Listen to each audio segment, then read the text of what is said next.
Hello to whoever is here. Someone's here, I see you. Oh, that might just be me.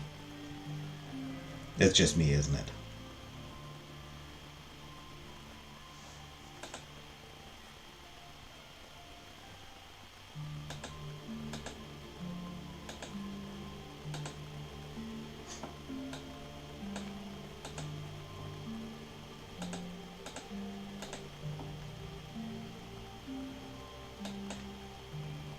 Hey, Stacy. Hey, Kepusab.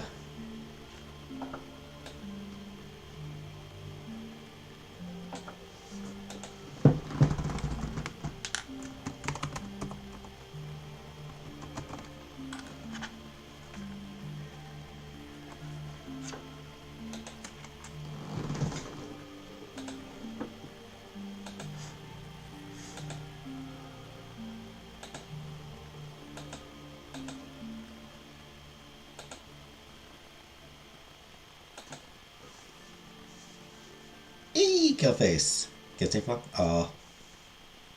Well, thanks for stopping by at least. It was nice to see you for all of 10 seconds.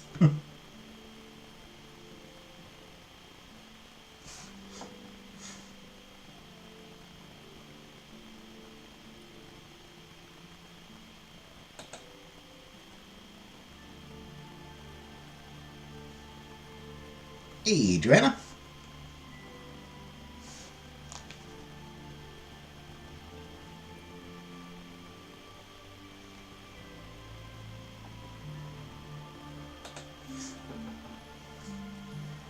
Hey, Vanna. Was I ignoring you? Was I ignoring you before, Joanna? Was I ignoring you at one point? When did I ignore you? I'm sorry, I didn't mean to ignore you.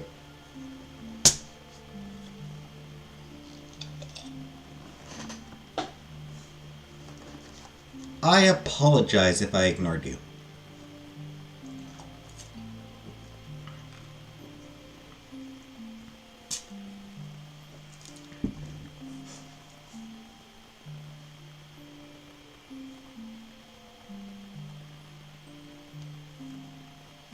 How rude of me. The other night. Sorry. I didn't mean to. Was I just like distracted talking about... You left butthurt? Was I just like distracted talking about random stupid shit that nobody else cared about except me? Was it one of those was it one of those things where I was just talking about something that nobody else cared about?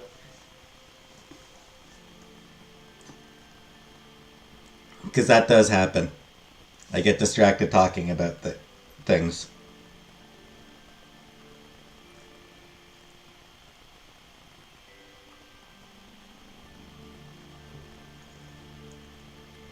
You actually said, Joanna, get out?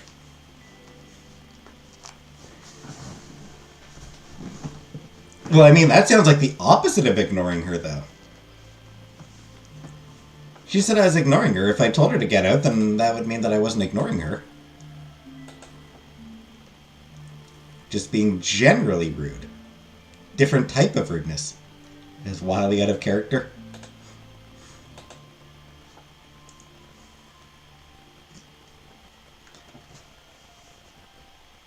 Was it, though? I mean, if she made some sort of bad pun...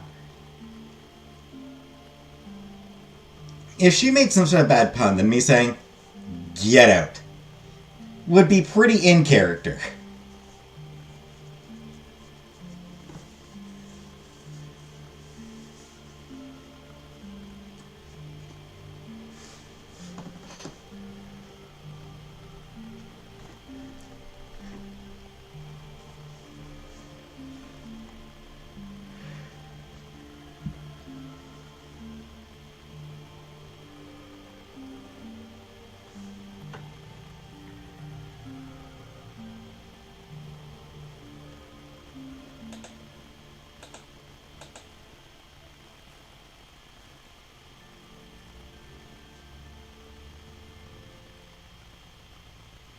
I mean, you still shouldn't say it about her, though, Joanna.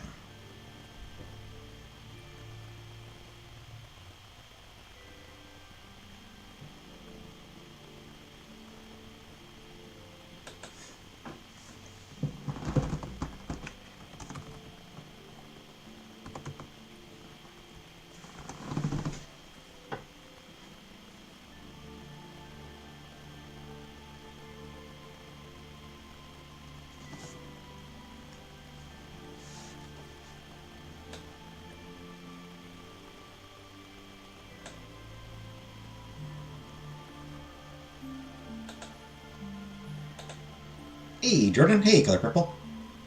Give me a second. I gotta blow my nose. Give me a second.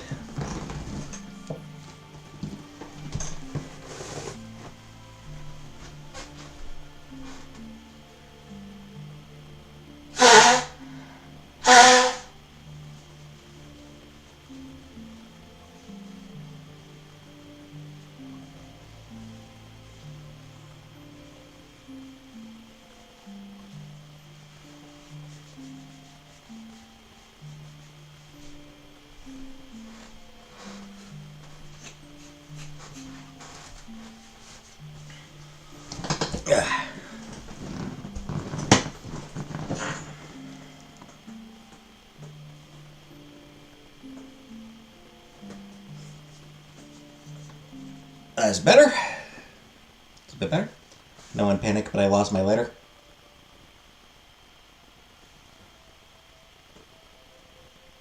Guess it means he can't smoke up.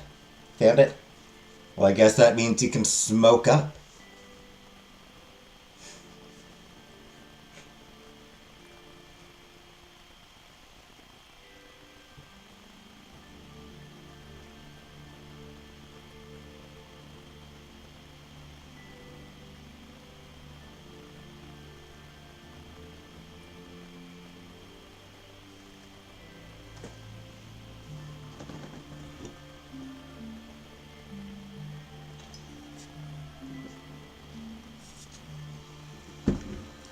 And hello, Jordan. Smoking is gross anyway. Smoking is gross. Smoking is for losers.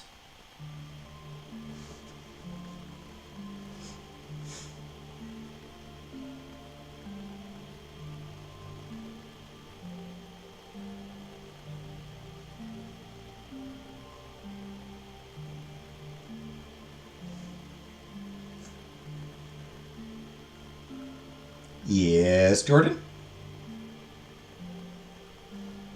Can I help you? Lighter leash?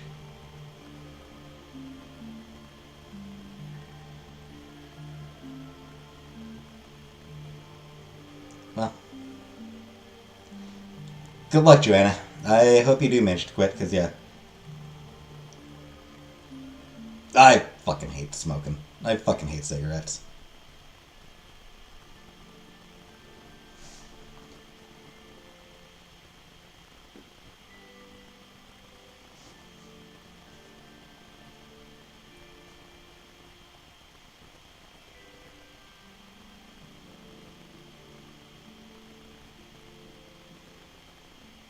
I have cramps and feel like dying. Can you hug me from afar?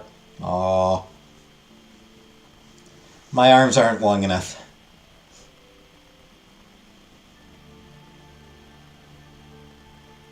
I can offer you a comforting thumbs up.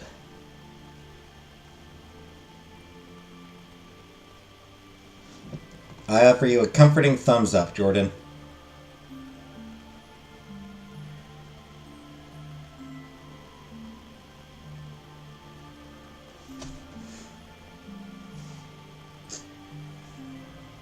Does my family smoke? They do. Where's that toaster? Yeah, my mom smokes, my brother smokes, and I hate it.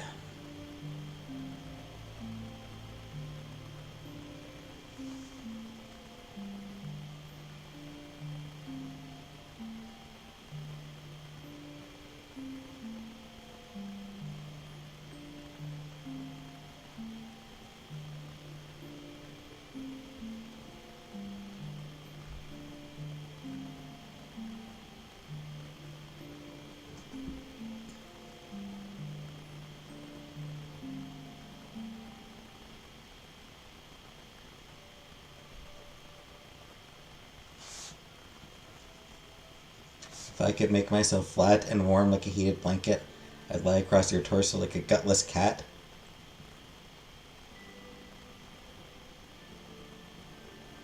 As a non-smoker hated it too, and here we are. Yeah.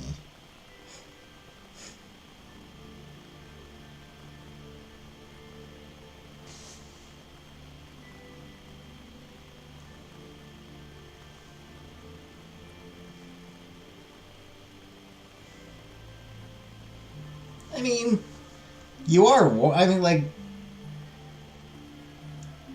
you do possess body heat.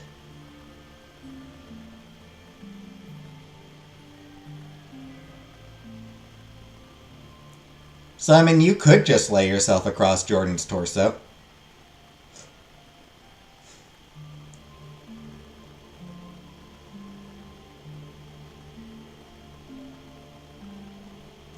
Come from visiting, I'm sure clothes smell like smoke. Yep.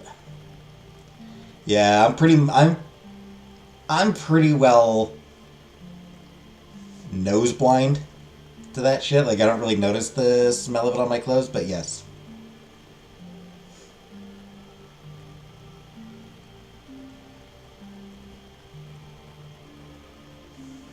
Can't centralize my heat enough to be helpful. Every little bit helps. I like where all of this is going.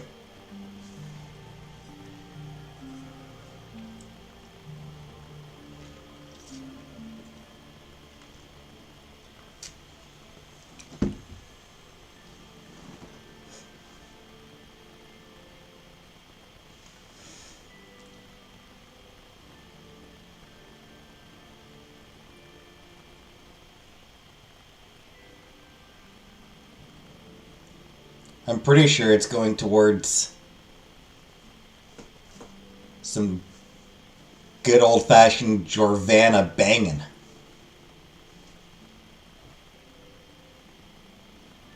Surprised my mom smokes for some reason. She is that age to have grown up with cigarettes. By the way, your ship name is Jorvana.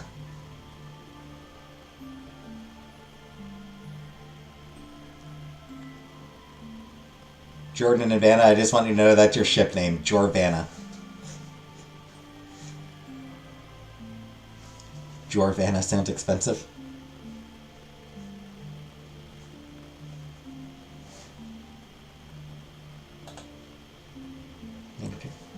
Oh, I'm totally okay with you two banging. I am always on board with, you know, that sexy Jorvana action.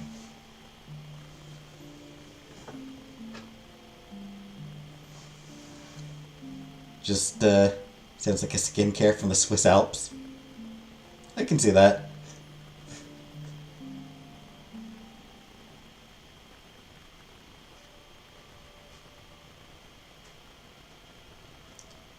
I won't ask you to record it for me. But I will ask for some but I will ask you to give me the details later. I will ask for story time. If you know what I mean.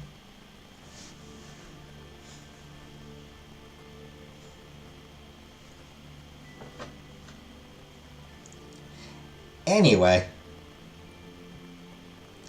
And by that I mean, who made the first kiss? How was your first kiss?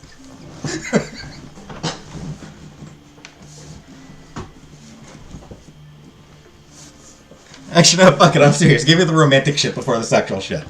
I want to hear the romantic shit first. Anyway.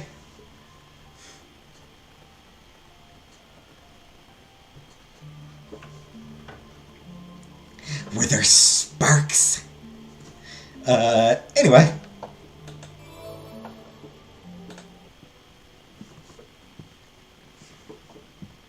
I've kind of forgotten what their situation is. Right, so.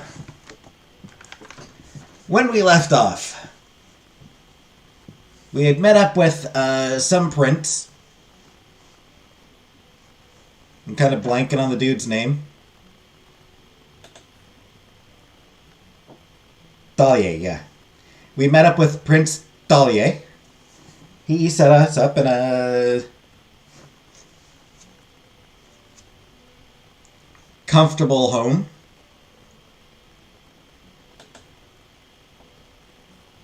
He comes to visit every once in a while, hoping to get in our pants. Even though we're not wearing pants. to get in our skirt. He comes by every so often to get in our skirt.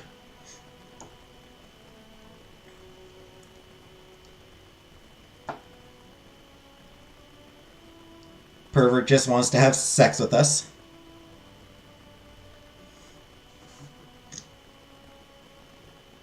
And we're like, no, not before marriage. And he's like, and he's like, oh, I got no intention of marriage. So anyway, yeah.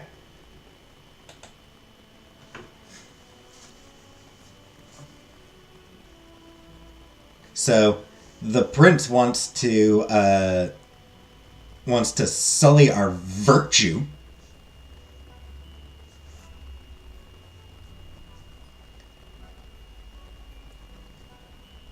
And a merchant has been hanging out with us,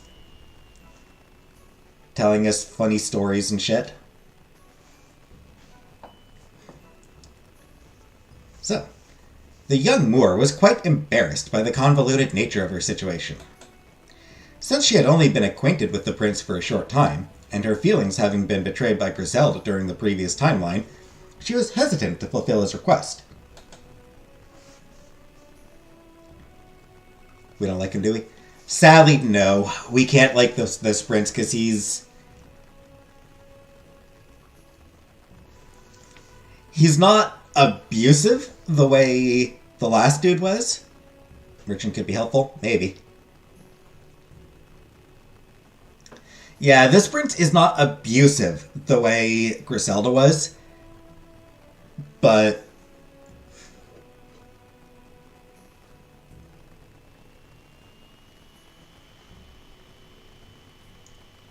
yeah. Sadly, he doesn't seem interested in marrying us, which is what we need.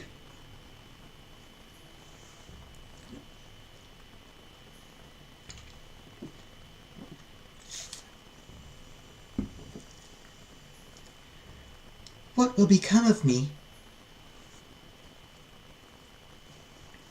She stayed chained to a whirlwind of tergiversations? What? I have never seen that word in my life.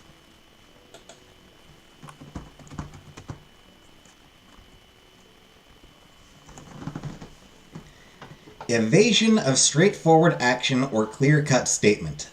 Equivocation. Desertion of a cause, position, party, or faith.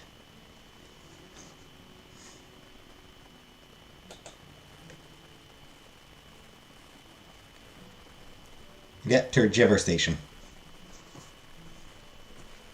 I also wanted to check the pronunciation to make sure that it was turgi, not turge. Turgi just seemed to make more sense to me.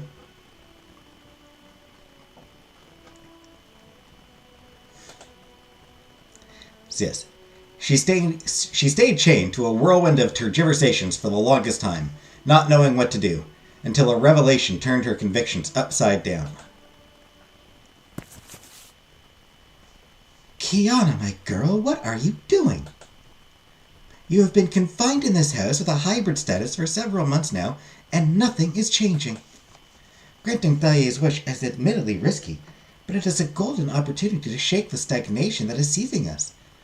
I should be the one to take that chance, and prove to my lover that I am worthy of being his future wife. Her decision was thus made. It was all or nothing. And hey, if it all fails, just travel back in time and hey, we're a virgin again.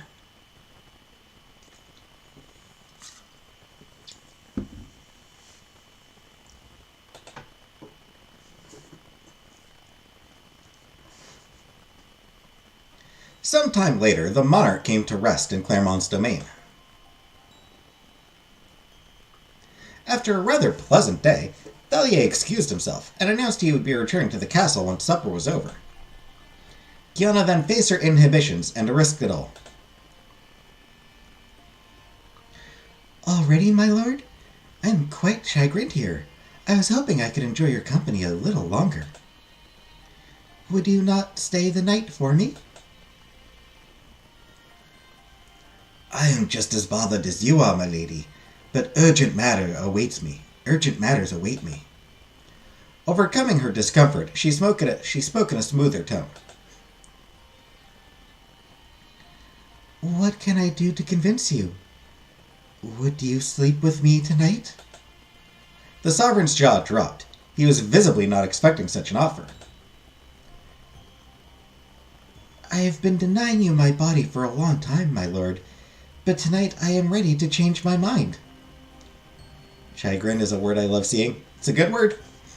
That is all it took for a certain That is all it took for a certain emotion to overcome the young man. That emotion being horn. The emotion of horn. He was overcome with horn.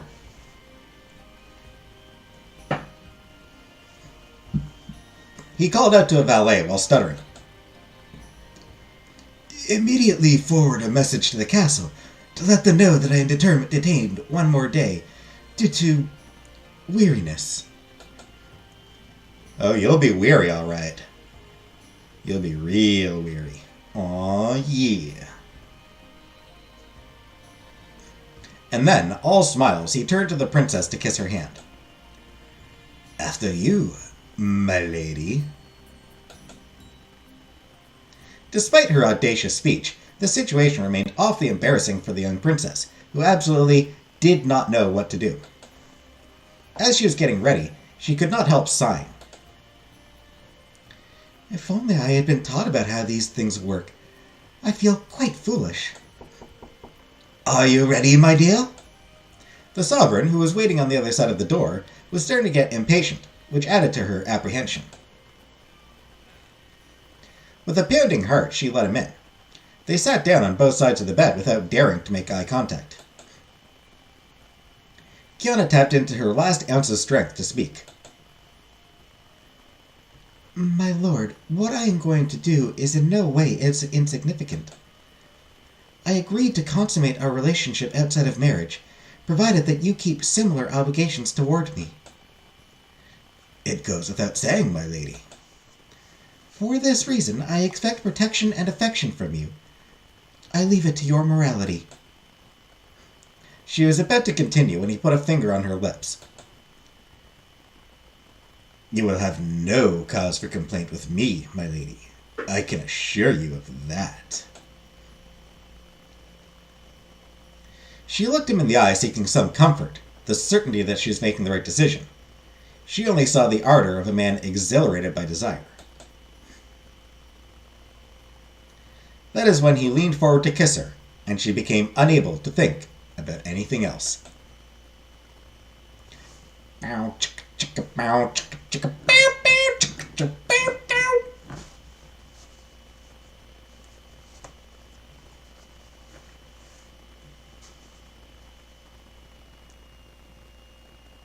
Someone kick up that Careless Whisper's sax solo.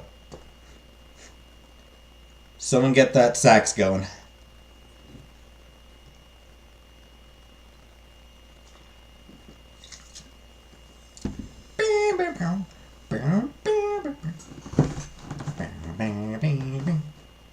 Thus, Kiana spent her first night with Prince Thalia.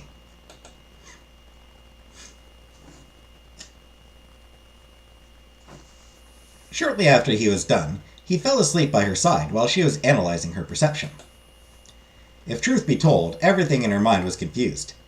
She had expected something extraordinary, something that could turn her life upside down, transform her whole being. Yet the revelation did not happen. Worse still, the act itself had felt sorely unremarkable and mundane. Ooh, burn! Come on, Prince Thalia. Make sure the lady is satisfied. Damn. So that is how people procreate. What an odd sensation. She contemplated her partner, who was dozing carelessly, a dribble of saliva at the corner of his mouth. Sims censorship, yep. Now that I think about it, I am not used to sharing my bed either. Yet another discovery. Hey, new file.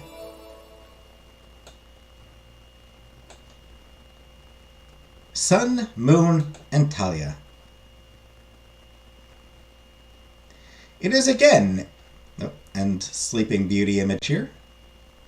It is again in the Tale of Tales, or Pentameron, from Jean-Baptiste Basile, that you can find one of the first written versions of Sleeping Beauty.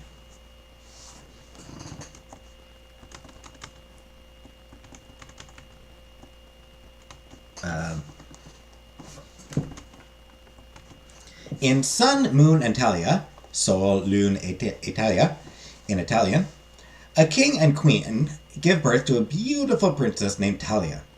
Unfortunately, savants deduce from her horoscope that a great misfortune will befall her because of a splinter of flax. Flax is thus banned from the country for her safety. It does not prevent her from touching the spindle of an old weaveress once she has become an adult, and falling into a deep sleep from which she does not seem to wake as a result.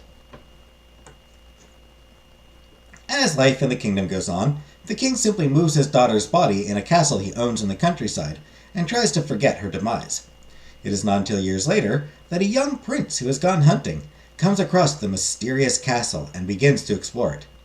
Upon catching sight of Talia, he is taken by her beauty, carries her on a bed, and decides to overstep her consent by raping her.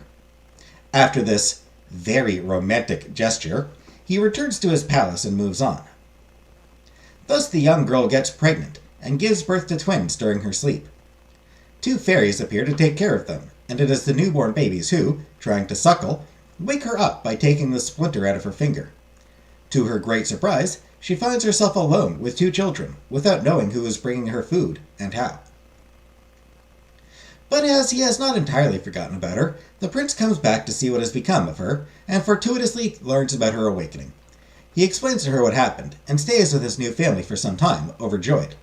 Unfortunately, other matters await him, and he cannot eternally stay, but he swears that he will come back as soon as possible.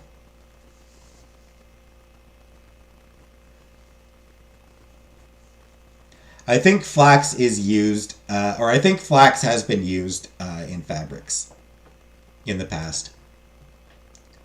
And yeah. What a romantic story.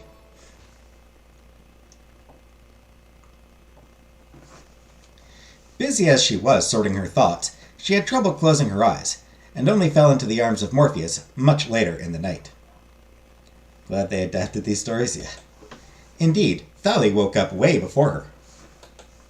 Well rested, he leapt out of bed to dress, and it was the faint rustle of clothes that slowly got her out of her torpor. When she laboriously opened her eyes, he was already about to leave. "Ah, my lord, your company fills me with happiness. Why not stay a little longer? Do you have to go already?" "I am very sorry about that, my lady, but I cannot delay my return any more. I stayed last night to please you. Is that not well enough?" "You stayed to please yourself. You stayed to get your dick wet, dude." She could not answer, and he noticed her uneasiness. "Come now, do not look so glum. I will be by your side again very soon, I promise you." "To get your dick wet again." He laid a kiss on her lips and hurried to climb into his carriage, leaving her naked and chagrined.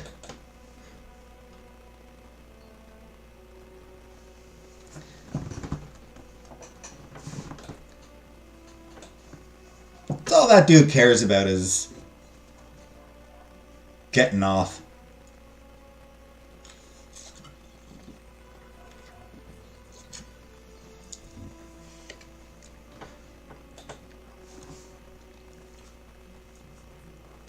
Since that bittersweet night, Thalie would come far more often to the domain of Claremont. Yet Kiana struggled to rejoice. Even if her heart was elated to see him, she was also noticing that all of his visits would end with sexual intercourse, and she did not have the luxury to refuse, as he kept pressing her so much with pretty speeches.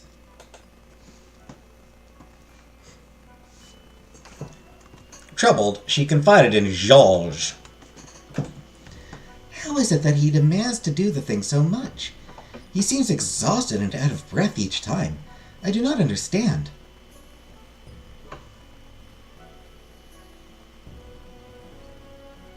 Never mellow me.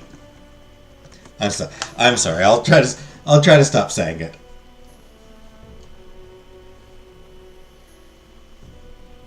Maybe. Depends on whether I think it'll be the funnier way of phrasing it. Also, hello, mellow me mind.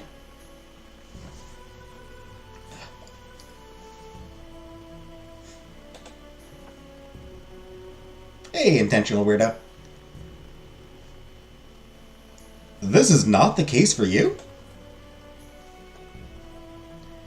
No, I do not feel anything special.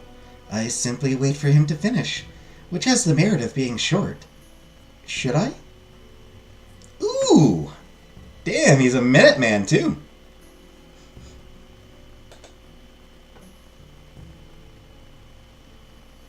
Ah, ma'am, such is the unchanging problem of the fair sex. Sadly, not all men are true gentlemen. Although very charming, this sad case does not seem to pay the slightest attention to your body's needs. What do you mean?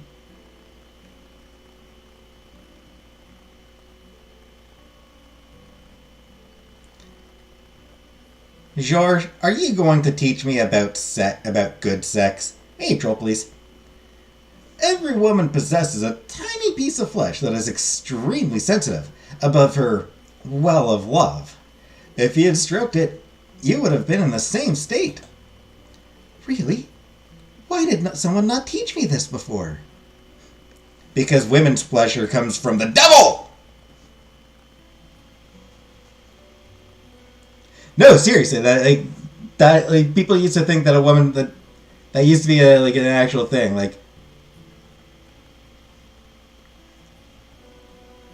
that it was satanic for women to feel pleasure during sex.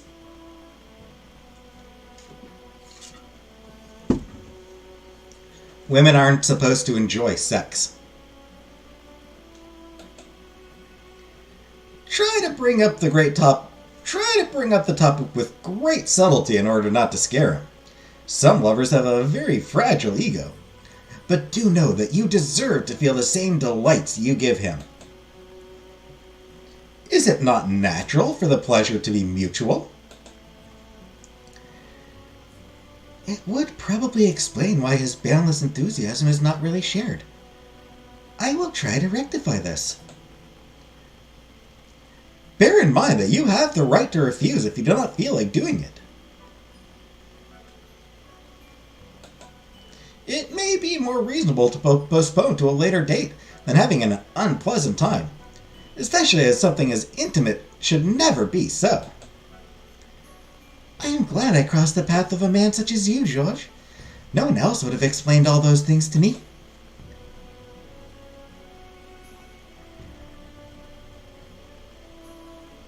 Very progressive of him. Yeah, this guy is progressive. Since carnal pleasure is taboo, this opens the door to all sorts of abuses. I think it is far more healthy to discuss it in a constructive manner than hiding the truth.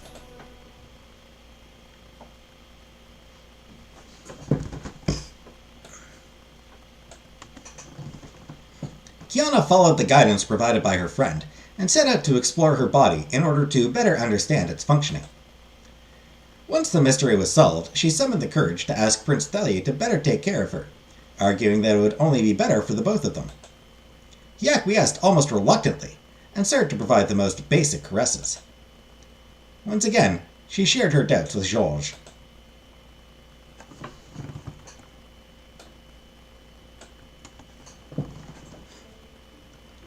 Well then, Lady Kiana, has the situation improved? In a sense. The Lord has agreed, but he always gives up halfway through the process, so I never have time to finish. That is not proper of him.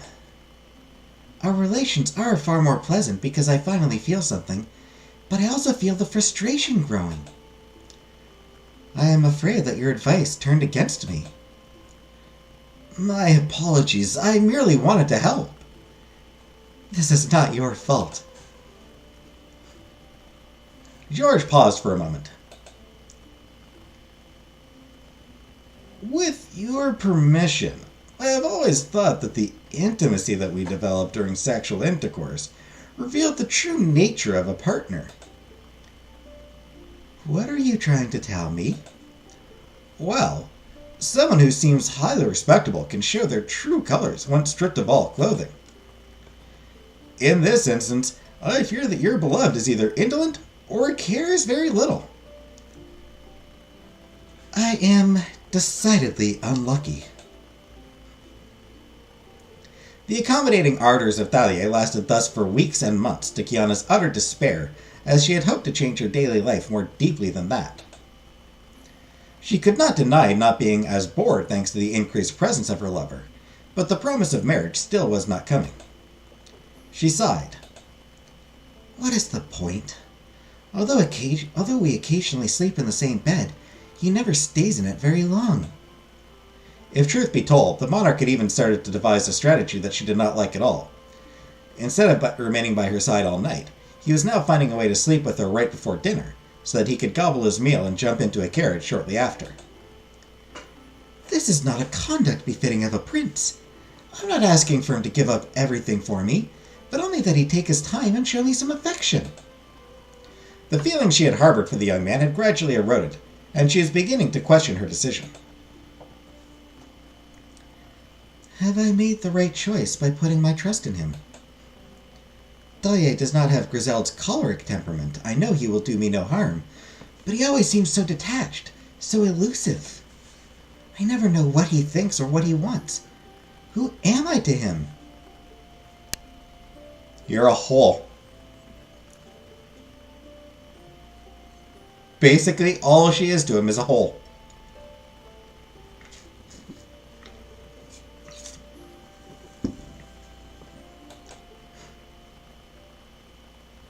The answer was quick in coming. A few months after the start of their carnal relationship, Kiana noticed that her abdomen had become very much swollen, and it had been a while since her last bleeding. There could be no doubt, she was pregnant. Overjoyed, she thought that all her problems were solved. This time I am sure of it. Thalia will agree to marry me. He has to take responsibility for impregnating me, and I believe he is a man of his word.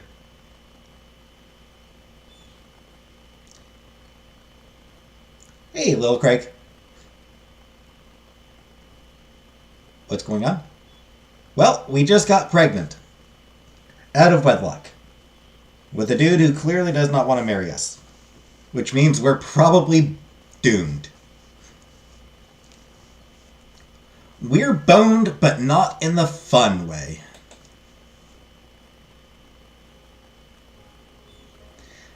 Thus she waited for the upcoming visit of her lover to tell him the good news.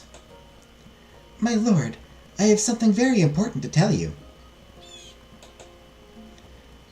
I am listening. What is happening? I think I am carrying your child. We're fucked. And not in the good way. The prince contorted himself at once as a result of surprise. His jaw and eyes wide open, he stared at her with stupefaction for several long and quiet minutes. When he finally pulled himself together, his face looked radiant. Never had the young Moor seen his eyes shine so much before. She laughed at his reaction. Are you happy, my lord? If I am happy? My lady, this is incredible news you are announcing. I am elated. Since how long have you been hiding this from me? I have just received confirmation. In any case, the surprise worked. May I touch? Of course. Oh, he actually is happy about it. He instantly got down on his knees to caress Kiana's belly and pressed his ear against it. Oh, you are right. I think I heard something. I mean, it's a bit early, so you may have just... That may just be indigestion. You know, it's probably a bit early in the pregnancy to be hearing anything, so it may just be indigestion. Thalia got back on his feet and took her in his arms, ecstatic. I look forward to seeing if the baby will be a boy or a girl. Naturally, a boy would be more desirable to carry on the lineage. Allow me to interrupt you for a second, my lord, but what will become of me? I beg your pardon, my dear? Now that I am carrying your child, are you going to marry me? You know that the status of concubine is unfavorably looked on. I want nothing more than making our union official. The prince's smile abruptly faded. So cheerful a few seconds ago, he became anxious, and she prepared for the worst. Sadly, I cannot grant your request. But why? Am I not good enough for you? This is not the problem. You see, I have not been completely honest with you when you brought up this question for the first time. Oh, he's married. He already has a wife. What do you mean? While sighing, he reached into his pocket and took out a ring that he placed on his finger. In reality, I am already married. A wife was chosen for me when I was still a child, and we walked to the altar several years before I even met you. Kiana faltered. It cannot be.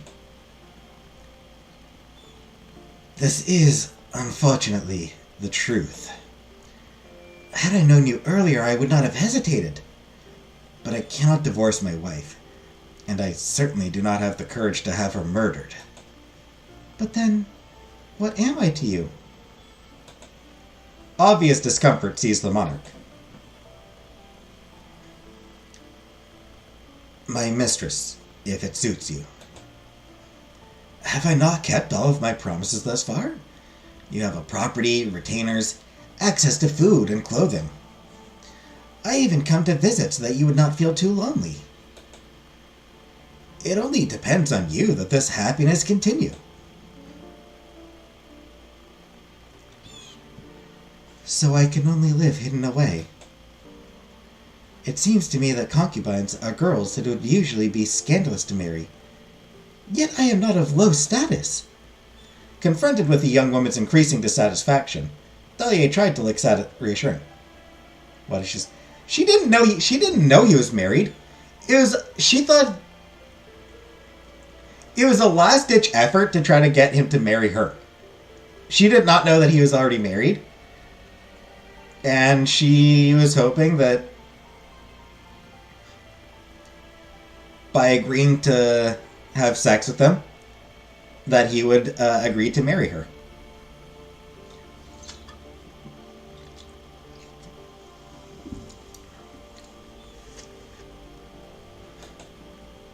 I am well aware that the situation is not ideal, but take that as a long-term gamble. He's a lying liar who lies. He is. If my wife dies, or circumstances are in your favor, you will take her place. After giving her a kiss on the forehead, he sped away so that he would not have to face her wrath. This cowardly strategy, to say the least, only increased the exasperation that his revelation had triggered. Did she ask? Well, yeah. I mean, yeah, I'm pretty sure she kind of did. I mean, she made it clear that she was hoping he would marry her.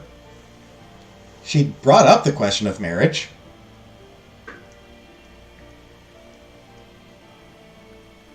Is she going to have the wife murdered? I doubt it. I don't think Kiana's the type to kill somebody.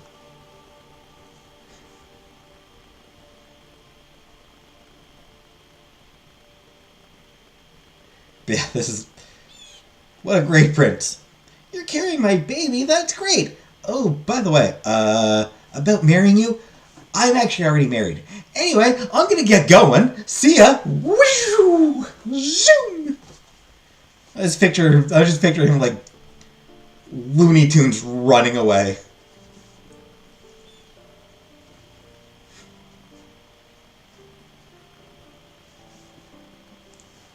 She needs to tell the wife. Who will do what?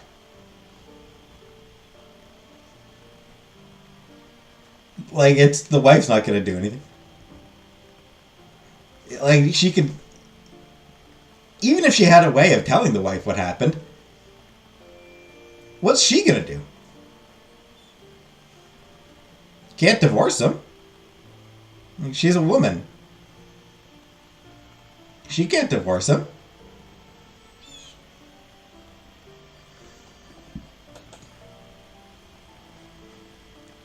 Kiana stayed on the patio long after he left, her fists clenched. Unite and take him out. And then get married and rule in his stead? She necessarily felt betrayed. She had pinned all of her hopes on the fact that she would wed the prince, and he had let her believe with the sole purpose of obtaining sexual favors from her. From the very beginning, marriage was impossible and he did not tell me. Even worse, he encouraged me to have illusions. What kind of man has the audacity to conceal his wedding ring? It is disrespectful of the one who shares his life, and extremely deceptive. She was so furious at having been mocked that she brooded for hours, her princess pride cut to the quick. What makes me sick is that there is nothing I can do.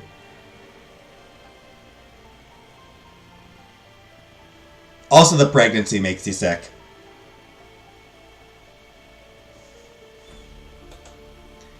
If my body still belonged to me, I could run away and go find another lord, but that is no longer true.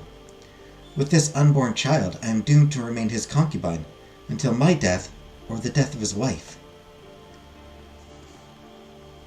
And is it not stooping quite low to desire the misfortune of a person I did not even know, and who did nothing to me? Once she had calmed down, Kiana traversed the house to reach her apartments. On her way, she noticed that the retainers, usually so cold and distant, were staring at her with a smirk on their faces.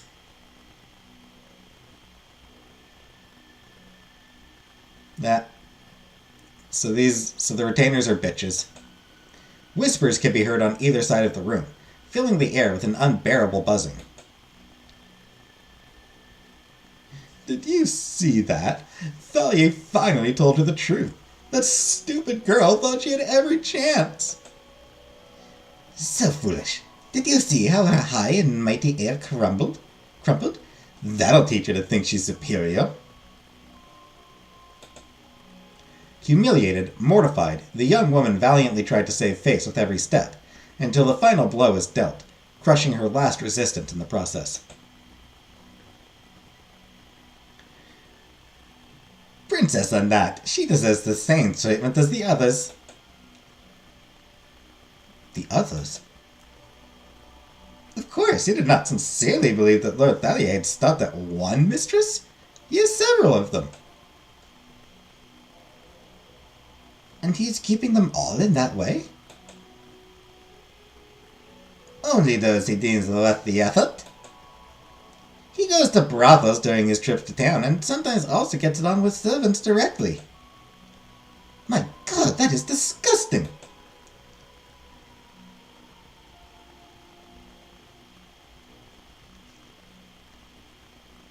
There is one case where a former retainer officially became his mistress. She had her little property too, and all that goes with it. But her former colleagues were so mad at her that they made her life a living hell. What happened to her? She strangled her newborn and took her own life right after that. A terrible story. It seems to me that there are 3 or 4 mistresses in total. 3 or 4? Each time the lord acquires a small property, sends an army of retainers to maintain it, and locks a new woman inside. It's almost compulsive. So this is creepy, the way their faces just keep fading more and more. It gets... Their faces are becoming more and more vague. And it's creepy and unsettling and kind of cool. I've heard that he sometimes goes on sex tours, visiting all properties on the same day. I pity those girls. They think there's nobody else, and he twists it in such a way as to make them believe he's doing them a favor. When odd favor that is. There's a little one from the Motwa's domain, too. A farmer whom Thalia had promised the earth. He locked her up there and she couldn't stand it. She ran away after a few months. Most certainly the best possible decision. If he has so many mistresses, why is there still no heir to the throne? One of them had a miscarriage. Another lost her baby to a disease right during the early weeks. And the one I evoked earlier committed infanticide. It must be God's will. The king is being punished for his infidelity. Maybe this one will not manage to give him a child either. Who knows? Maybe she's going to fail, but maybe she's going to win the jackpot too. Given that she's the newest mistress, he has completely abandoned the others for her. True that. He can get bored of her at any time, but she still has time on her side. And if she manages to conceive a son who stays healthy for about 4 years, she's guaranteed to replace the queen sooner or later. As she could not take any more, Kiana rushed to her bedroom and slammed the door as loudly as possible. She buried herself beneath her sheets with eyes filled with tears, and sobbed for hours and hours, ashamed. I have been ill-advised to put my trust in someone I knew so little about. Oh, how stupid I am for believing in us. Why am I always so unlucky?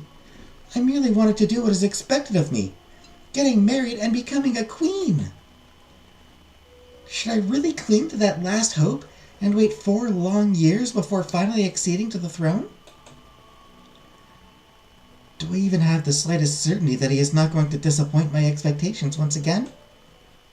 This time her pleas remained unanswered.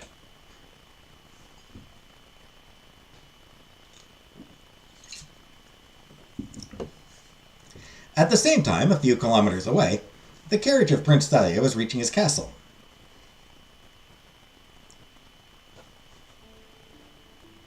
As he was crossing the threshold, a woman slightly older than Kiana bowed to welcome him. Welcome back. Was your journey pleasant? I am drained and famished. Have a bath and a nice meal prepared for me.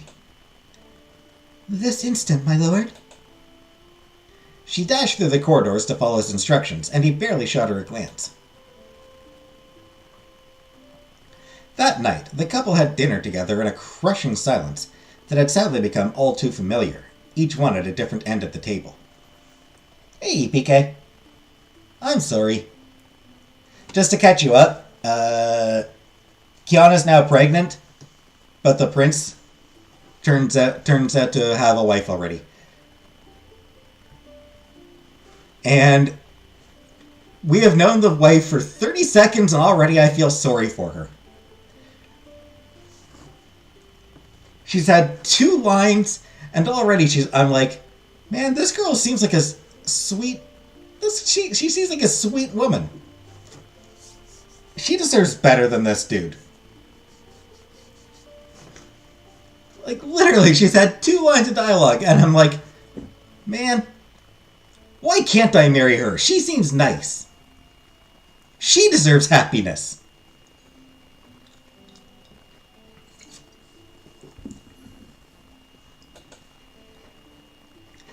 Thalia was carefully avoiding the young queen's gaze, as she was rather nervously staring at him.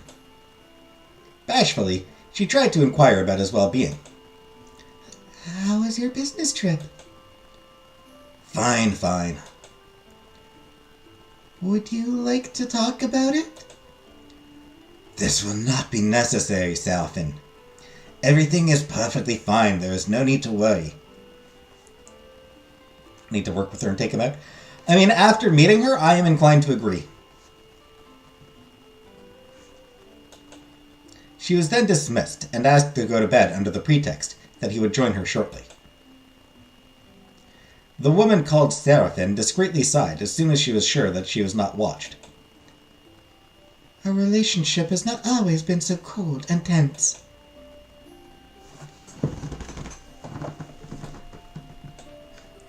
She had been his childhood friend. When they were young, their parents would regularly see each other, and they would spend their time playing together. And then the two families got down to business once they had become teenagers. She had been his fiancée. They had taken walks in the gardens, arm in arm, while he was reciting clumsy words of love to her, blushing at the same time. She had become his wife. He had sworn loud and clear that she was the most beautiful woman ever, and he would never abandon her, even if the whole world was against her. But over the years, they had gradually grown apart and barely spoke to each other anymore. The sovereign now spent most of his time avoiding her under more or less sincere excuses, and she was suffering a lot as a result.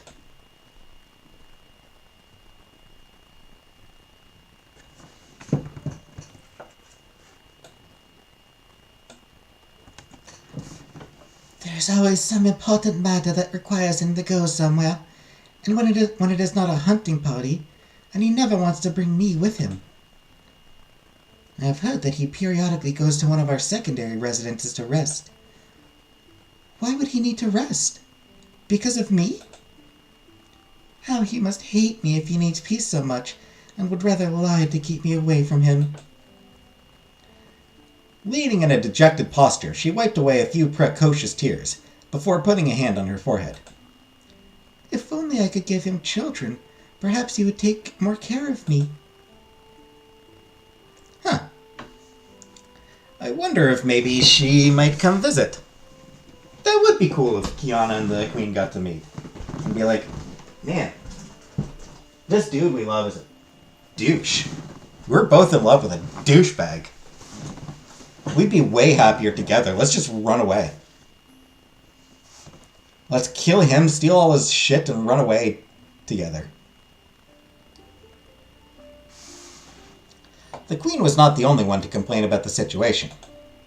Left alone in the banquet hall, the young king was looking at the tapestries on the walls without seeing them. What should I do? It is becoming quite urgent for the kingdom to obtain heirs, and my wife seemingly cannot give birth. Thus far, none of my mistresses has made this miracle happen, but the tide may finally be turning. If Lady Kiana were to give me a son, it would be legitimate that I ask her to come to the castle. But I am very fond of Seraphine, and I would feel uncomfortable repudiating her.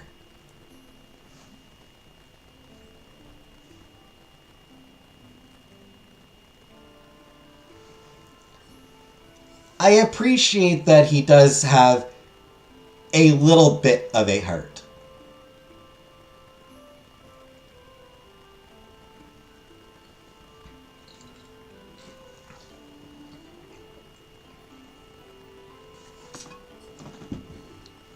He's an asshole.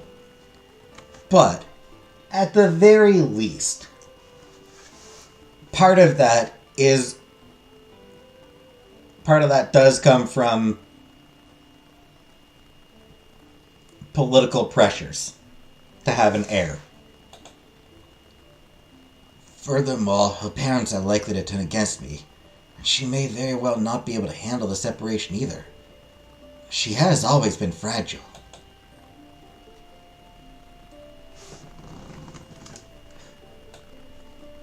The indecisiveness of Prince Thalia was hardly appeased by those thoughts, as he simply did not have the strength, either to seal the fate of the unfortunate Seraphine, either to oppose Kiana.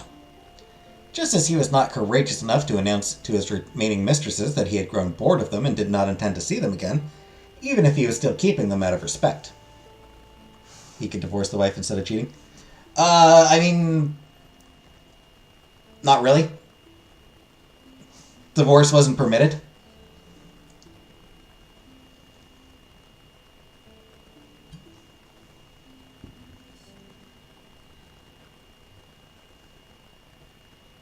Although I suppose lack of children, I think, might be a reason for divorce. Maybe? I don't know. Ever considered being a voice actor? Not really, Stoneflame. I have briefly looked into, reading, doing, reading ebooks and shit like that. But, man, it's... aside from the fact that it doesn't really pay, It's just a lot of effort for something that doesn't pay. To find out with a new baby, damn. Yeah. But yeah, so aside from the fact that I'm not sure if he actually can divorce her, he also doesn't really want to divorce her. He does still care about her. He doesn't want to divorce her. And divorcing her would have political ramifications of its own. So he actually has to keep in mind the potential political ramifications of divorce.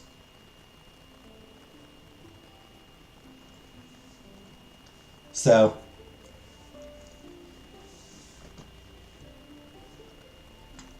medieval politics was complicated. Give me a minute.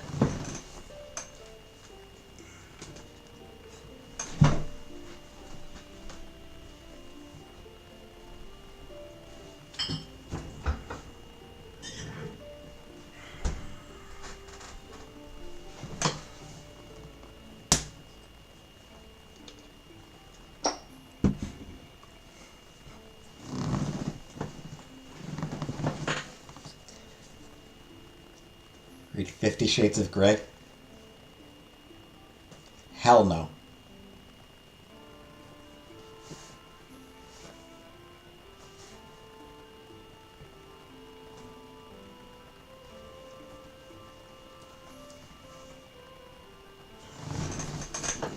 I would rather read My Immortal.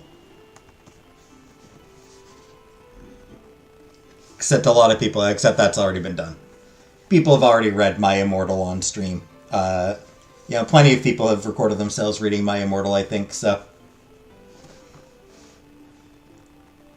He's lucky his wife isn't his cousin. I mean, she very well may still be. But, yeah. Indecisive by nature, he had always avoided taking important decisions when it came to his love life, and was now seeing the limits of his ways. He was in danger of having his back against the wall, and being forced to choose a wife, once and for all.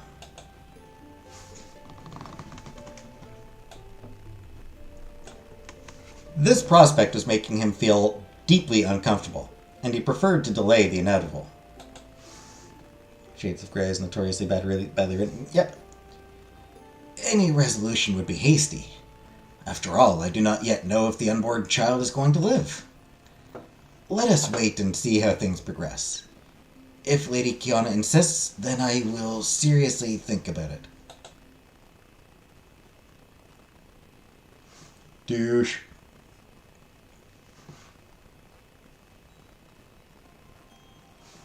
Since that regrettable meeting, the young Moor slowly started to languish. Dahlia was more present than ever before, so that he could monitor the health of the future infant, but, in return, she had been prohibited from doing any activity. Stuck in bed or on the patio, she could only watch time go by, powerless.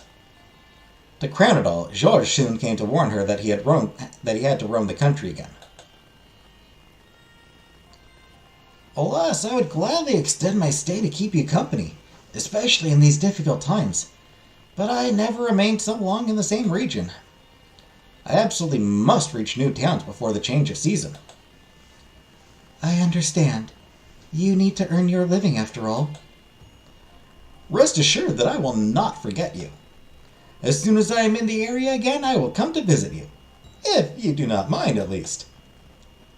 I will certainly need it given everything that is currently happening to me, and will surely happen in the following months.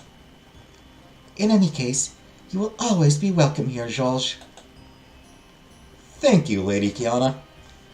I would love to be able to ease your distress. Is there a request I could satisfy? I mean, it'd probably be nice to have at least one orgasm from sex, so... A request?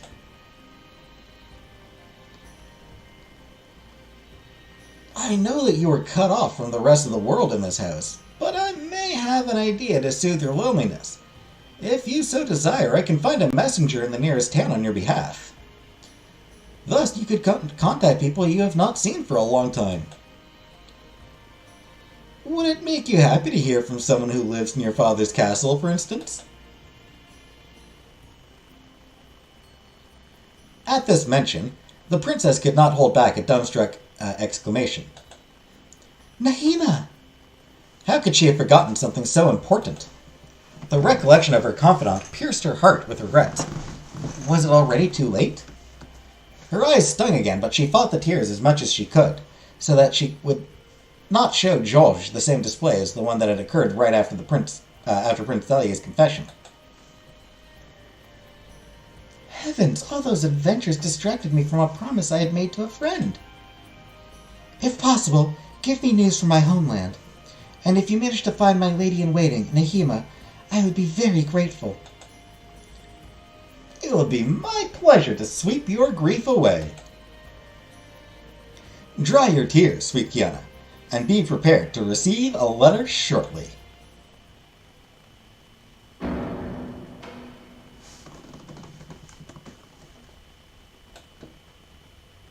Well, that sounded final.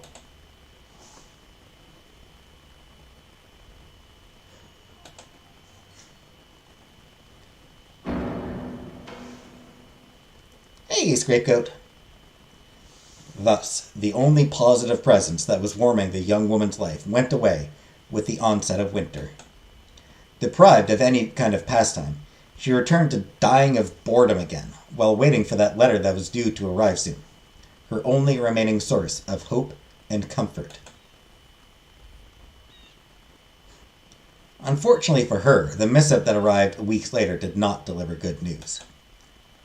Following the death of the magical donkey, the kingdom had permanently fallen into ruin. Riddled with debts, the king had suddenly vanished into the night.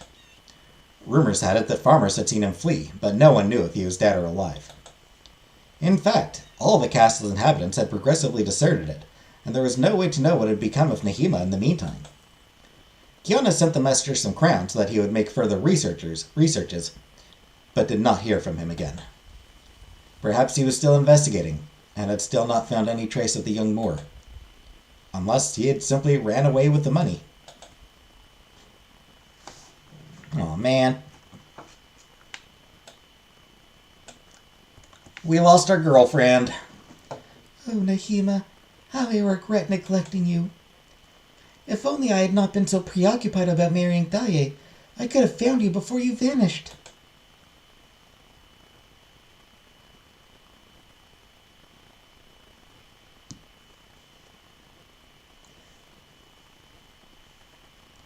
Already made miserable by the fact that the monarch was considering her as a mere mistress, and retainers were making fun of her fate, destroyed by boredom, Kiana began to develop an increasing feeling of guilt and believed she was the sole person responsible for all of her torments. At her lowest, and in dire need of solace, she ventured to summon her godmother on a day where she was especially depressed. Hey, thick mommy. The whirlwind of colors in which the fairy appeared suddenly felt nostalgic to her. Long gone are the days when I was living in my father's castle.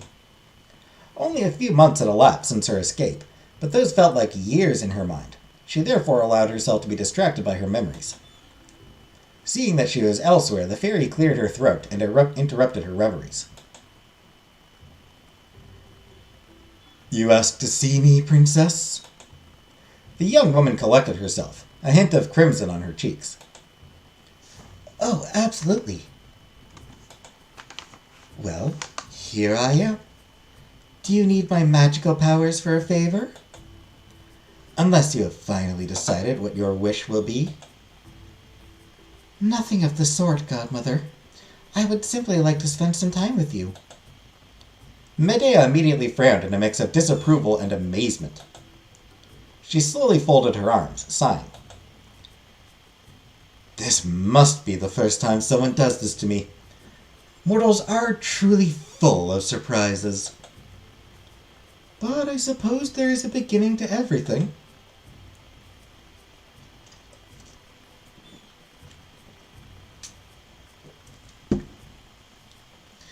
You once told me that, Since we are bound by a magical pact, you were obliged to stay in my world. I wish to be a queen and live a normal life, thanks. Sally doesn't... The issue is we'd have to give... Nahima would forget us.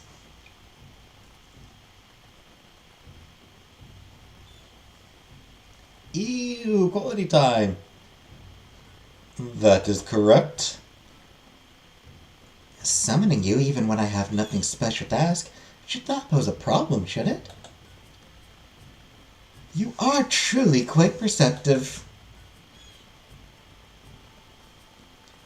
Yes, you can potentially ask me to be with you at all times, if you so desire. However, I would advise against exploiting the subordinate relationship that binds us. I am not the aggressive type, but I still have my own limits. If you take pleasure in disturbing me for the sole purpose of annoying me, you can be certain that it is going to happen very quickly, even more so than you expect. And, although our bond prevents me from directly harming you, there are numerous original ways for a fairy to destroy a human being. I am quite sure that you do not want to experience them. What I am trying to say is that you are cordially invited not to consider me as a toy or a servant you would call upon with a bell. That was not my intention, Godmother. Good! I simply wanted to make sure that things were clear between us. Does that mean that I cannot keep you by my side? At what stage am I being excessive?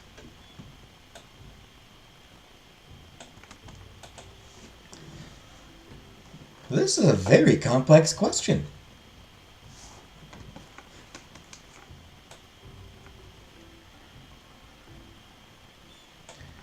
Consider that we are maintaining a relationship as equals, and that I only accept requests if I feel like it.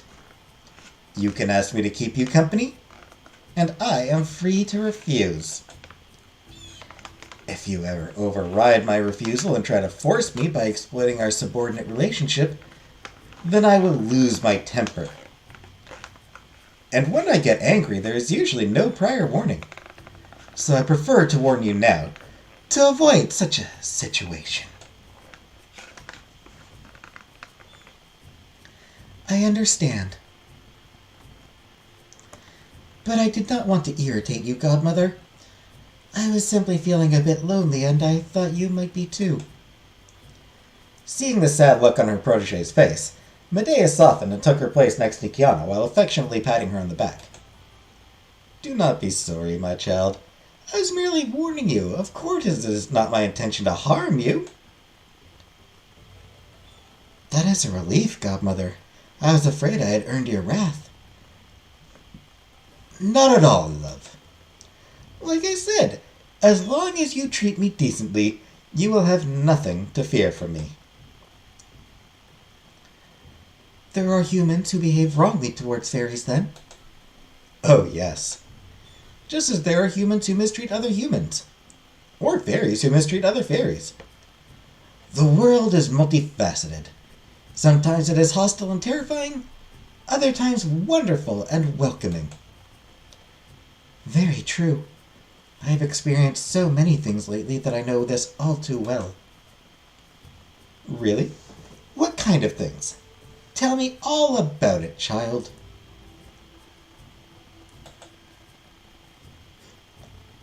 Kiana had so little to do and was lacking attention so much that she evoked her hardships aloud. I have made very dear friends, only to lose them immediately. I have been on the edge of death and miraculously came back. And then I found myself here, just like a caged bird, shut away with my darkest thoughts. I am not sure that I am in complete control of myself after all this.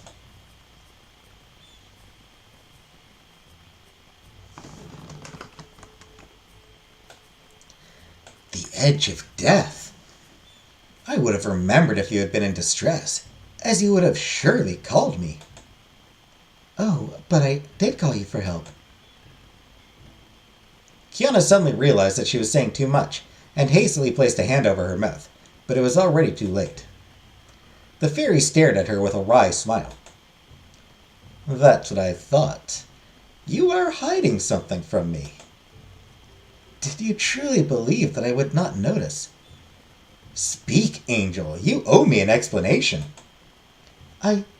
You promise that you are not going to get angry?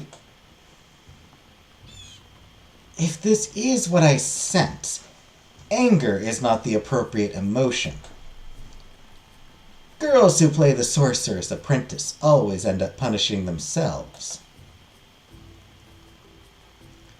In a whisper, the princess admitted that she had made a decision that had gone awry, and that she had chosen to go back in time in the hope of not losing Nahima's affection. This is against the rules, is it not? You must resent me for cheating. As strange as it may sound, there is no rule regarding time travel. You simply found the one and only loophole in a pact between a mortal and a fairy. I cannot say that I am pleased, because this remains a ruse to avoid paying for the consequences of your choices. But I am not angry either. Why not?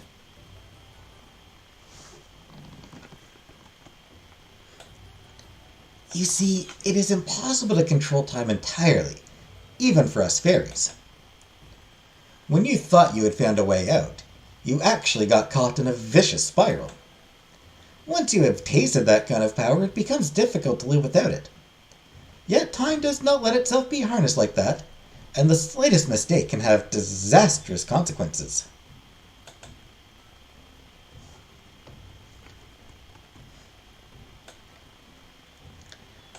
I have seen this firsthand.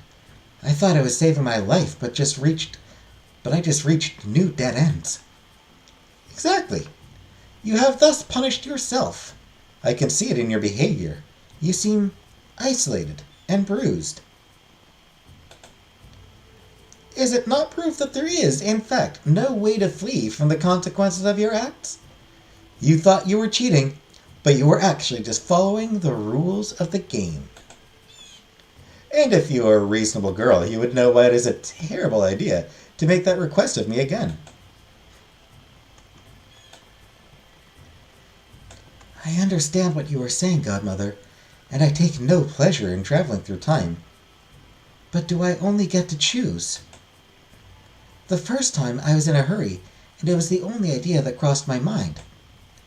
Since then I have been in danger multiple times, and I rarely get the opportunity to think about it. As there is a precedent, I even tend to ask you the same wish out of habit.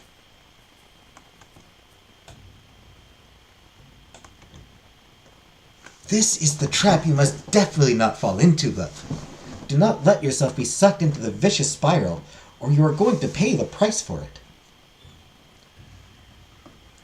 Creepy character, she kills her own brother and other kids, and sometimes someone's wife or mistress. Yeet the baby through time travel. Yep.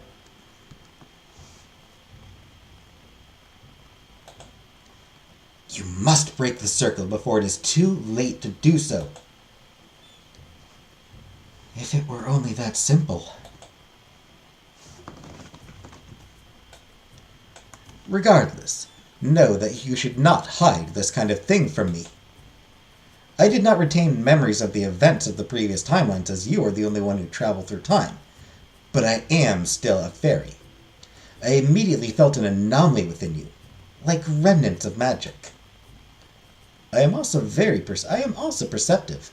The slightest change of behavior, such as interrupting me, is bound to arouse my suspicion. Consequently, if by misfortune you come to return to the night of the pact, you must immediately inform me of the situation. Do you understand?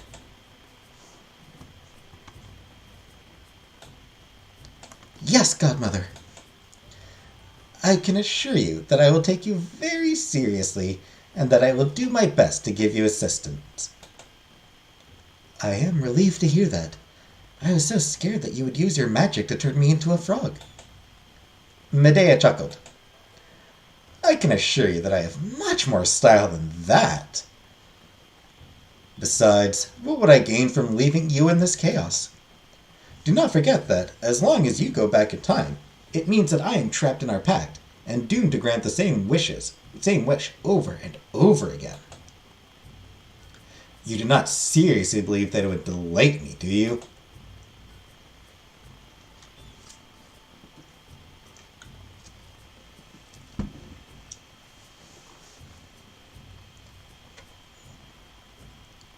We go back, we take the throne.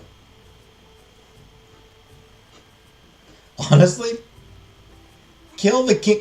Like, go back in time and, here's my plan.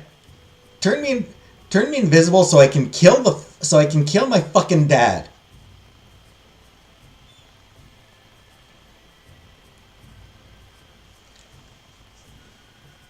Boom. Every problem solved. I had not thought about it that way. I apologize. She rolled her eyes. You are forgiven, eh? Just do me a favor and try not to find yourself in such a situation in the future. That is all I want. Very well, we are on the same wavelength then. Do you have any other troubles? It seems to me that there is more weighing on your heart. Poison him. Poison him, stab him. Give me a gun, I'll shoot him.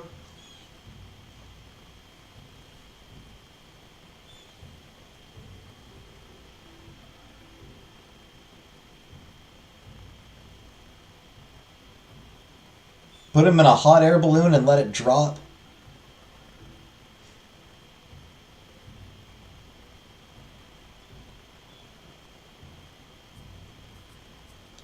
Weigh him down with chains and throw him in the river.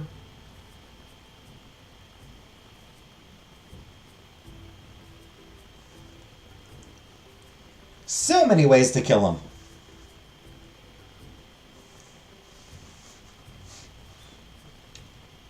Surprisingly, the fairy agreed to play the role of a confidant in the span of a few hours, and let Kiana freely confide in her. Despite her initial protestations, it was clear that the fairy was understanding and genuinely sympathized with her protege's turmoils.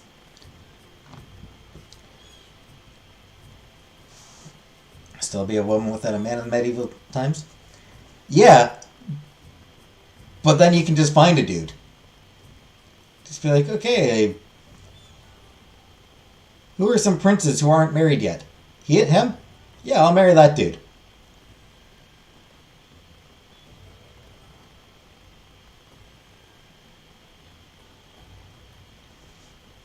And at least at that point, our incestuous father is dead. At the very least, our father would no longer be trying to have sex with us.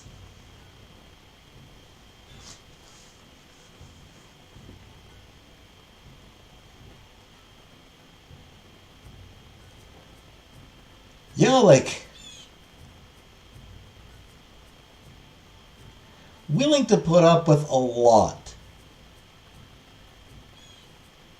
to not have our father trying to have sex with us, you know? That's the best part. Exactly.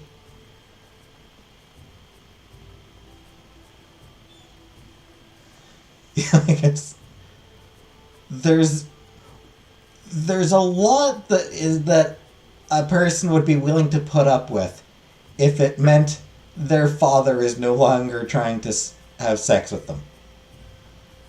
I miss life on the farm. Things were so much simpler.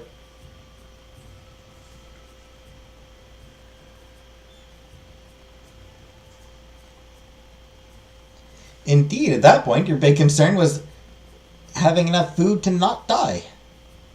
Yet it was not difficult to imagine what the rage of such a powerful and dangerous creature would look like.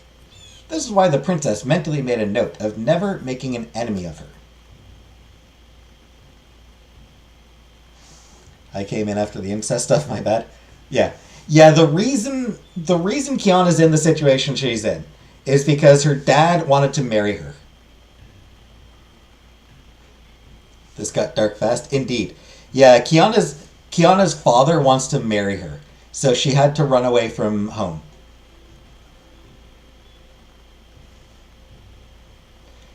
First, she ended up on a farm where she met a handsome prince who was going to marry her, but then the farmer she was living with found out that she had been lying to her, and lying to them, and they shoved her in. They shoved her into the lake, and she drowned.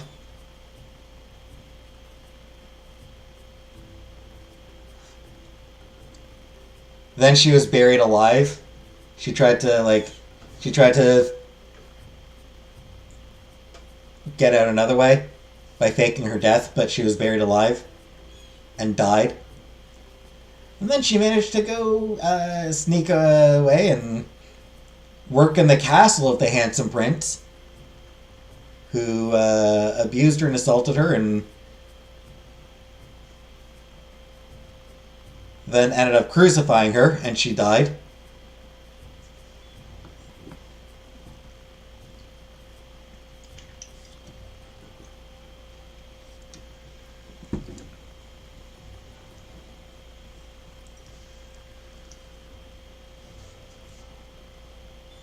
This game is based on fairy tales, and fairy tales are fucked up.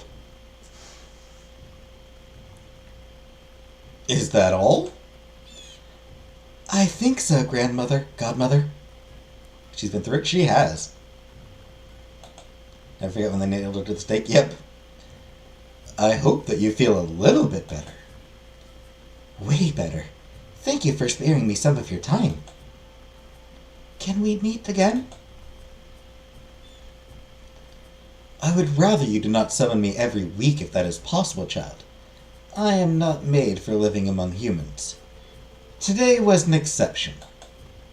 The young woman looked down, disappointed.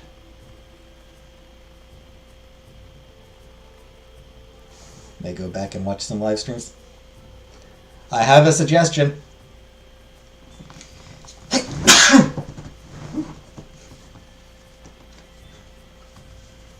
Excuse me. Kiana could order Medea to come whenever Medea feels like visiting.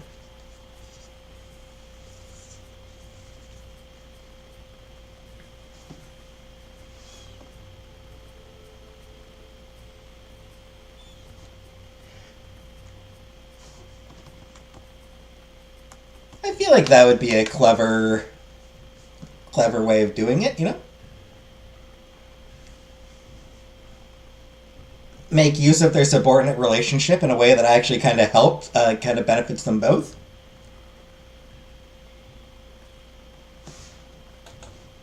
I understand. Do not lose heart. Your future is filled with possibilities. And I am a mere fairy. I have no place in it.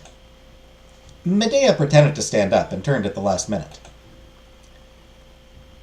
If it is any consolation, Princess, know that your lady-in-waiting is safe. Her protege's eyes widened straight away. Nahima, she is alive then? That is all I can tell you at the moment. Be good in my absence. With those words, the fairy vanished in her colorful whirlwind, leaving Kiana alone on the patio. Thanks to that brief moment of respite, she felt better for a while, but did not dare to call her godmother again because of the promise she had made.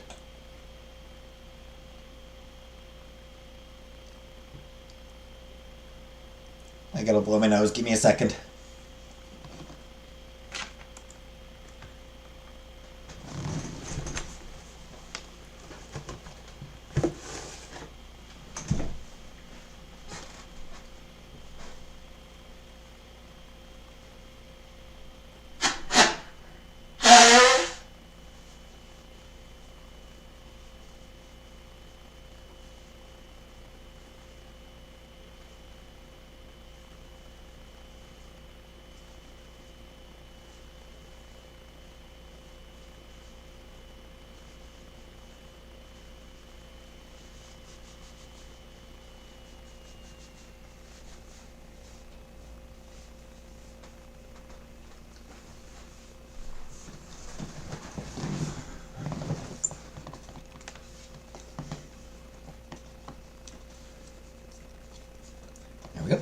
It did not take long for boredom to strike back. It never does.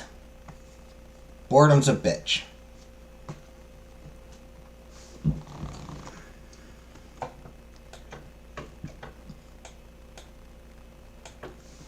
Forgot to meet. Yeah, didn't really forget. I just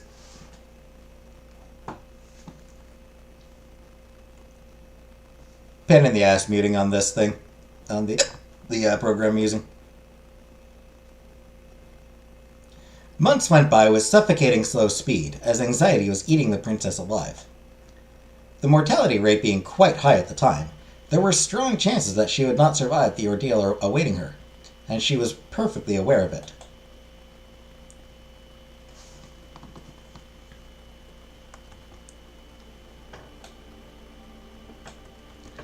My God, why is it so difficult to give life? I pray that I will cling to life. I pray that my child will too.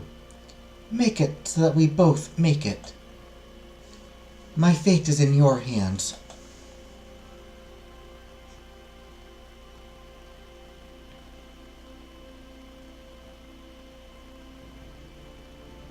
The tension kept escalating until the long-awaited moment finally came. The delivery was triggered one cloudy afternoon. Kiana was lying down in her bed as usual when she felt violent contractions. Alerted, the servants immediately went to consult the matron, as she was the most experienced woman in this field. She could only observe that the young Moor's waters had already broken. She claimed with an erudite tone, "It's coming today. Light a fire in the fireplace and prepare a bath for her. It'll help her relax." The concerned party raised her hand in an interrogative gesture. Does the newborn run any risk of drowning?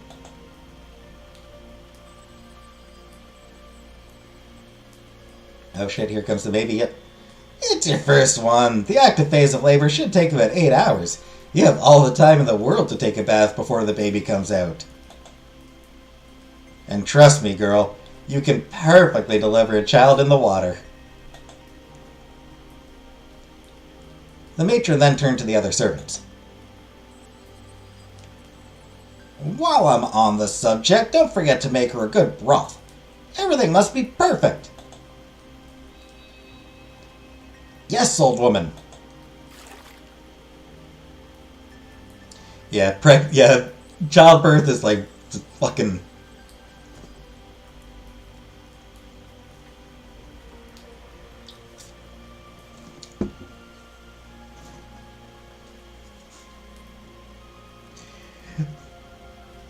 Movies and TV shows always make it sound like, oh, Waterbrook, oh, the baby's coming right this minute. There's no time to spare. It's coming right this very moment. And then in the real world, it's like, oh, water broke.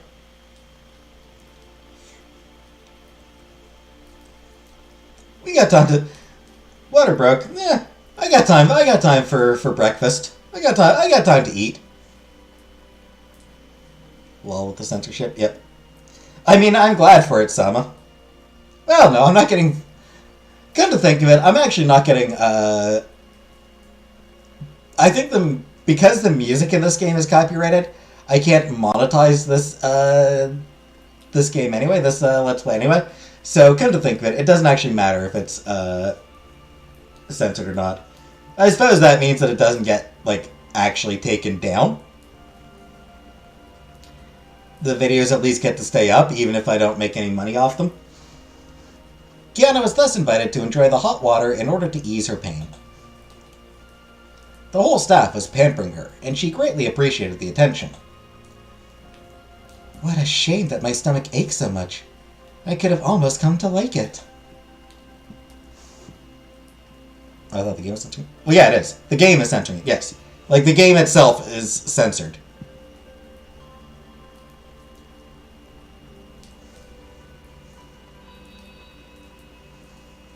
I'm not doing anything. The game itself, it blurs out the nudity.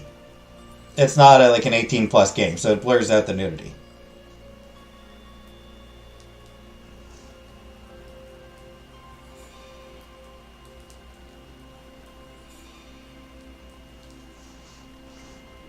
The young woman had to alternate between long periods in the water, pacing up and down on the patio, and waiting in a chair. Periodically, the old woman would inspect the stage of her cervical dilation. Each time, she would produce a little clicking sound with her throat, meaning that labor was not yet finished. After the contractions were getting more and more severe, so much so that she took her hand. Oh, and the contractions were getting more and more severe, so much so that she took her hand. Hang in there, young lady. How much longer? It's imminent. Keep pushing. When the matron announced that the baby was emerging, she felt both relieved and terrified. Will I manage to push it out? I am already at the end of my strength. Women have been pushing babies out for thousands of years. Tens of thousands of years. Don't give up. We're almost there.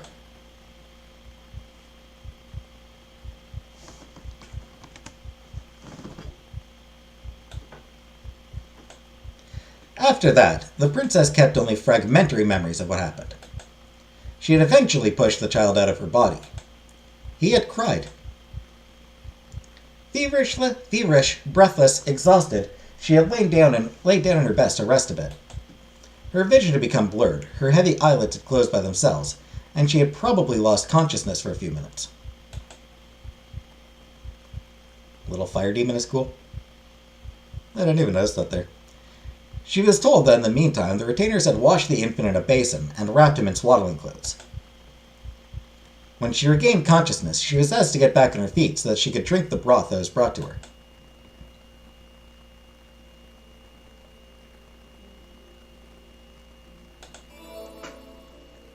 Thanks for pointing it out there, Sama.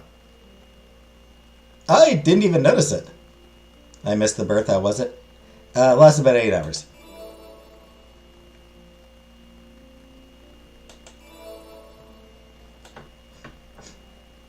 Old Mother Frost.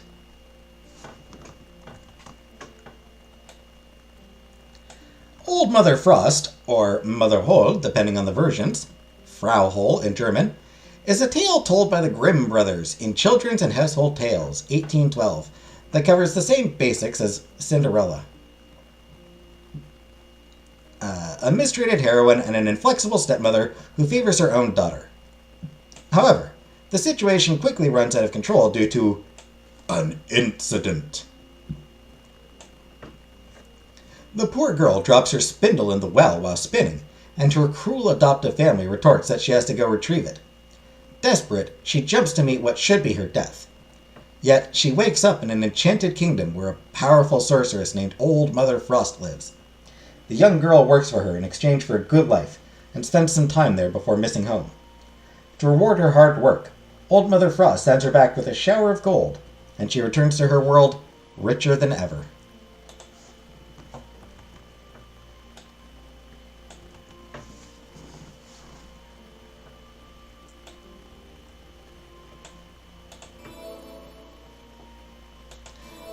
Sadly, I don't think picking up the elemental spirits actually really does anything.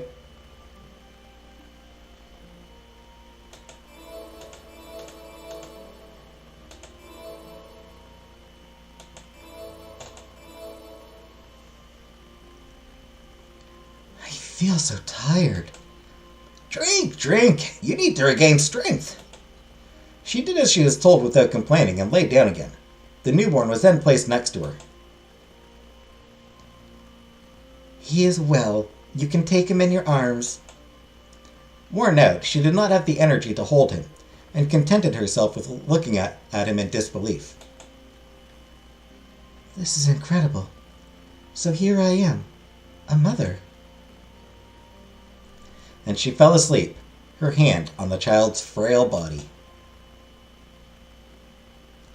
The retainers kept watching over her health, as it was not uncommon for women to die from a fever after a few days.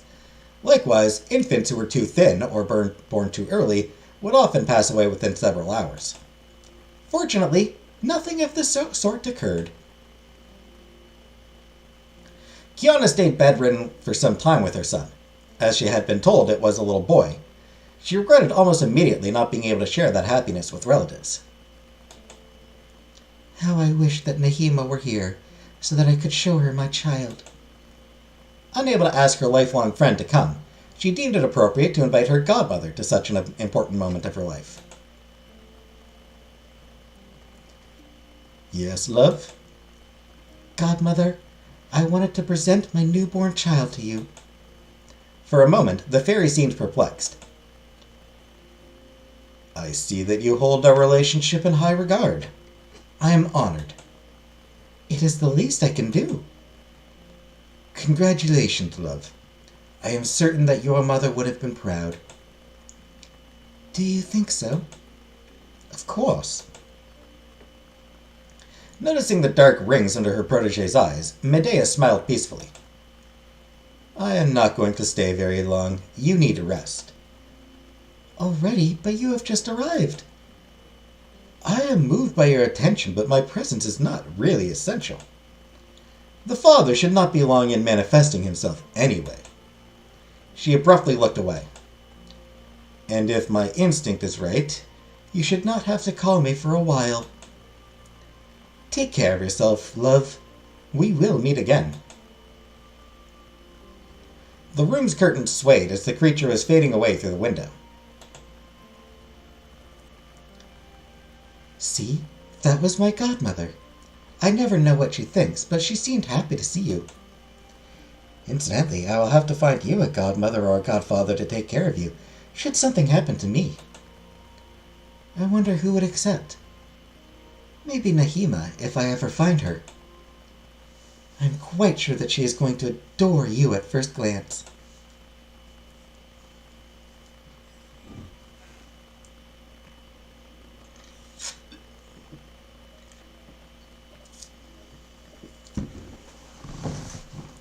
Shortly after Medea's lightning visit, and once it was decided that Kiana was in a condition to have visits, Thalia rushed over to her bedside, his arms full of presents.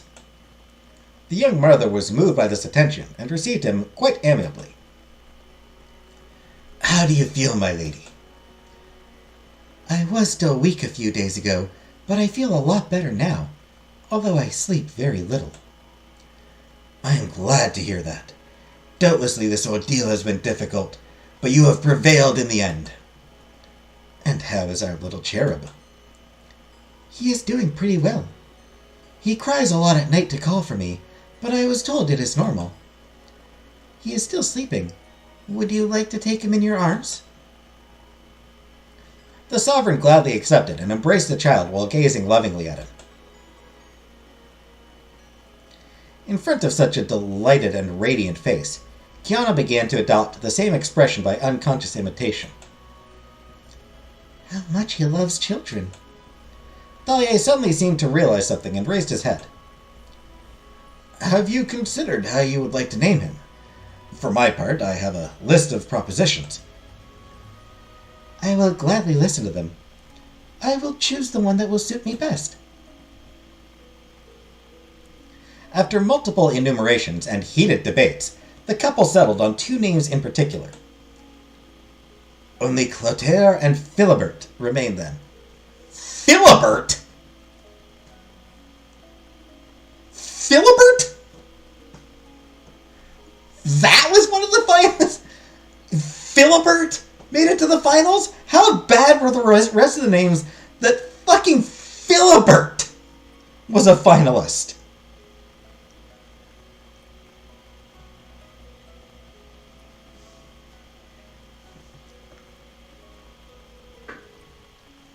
Clotaire is okay, not exceptional, but it's acceptable. But Philibert? Jesus Christ, no. Nobody, why would anybody name their kid that? In that case, my heart leaned towards Clotaire. This is a name rich in history. Pick Philibert? Hey, Katie Ann. It is settled then. Let us welcome little Clotaire, my ray of sunshine, whom I already cherish.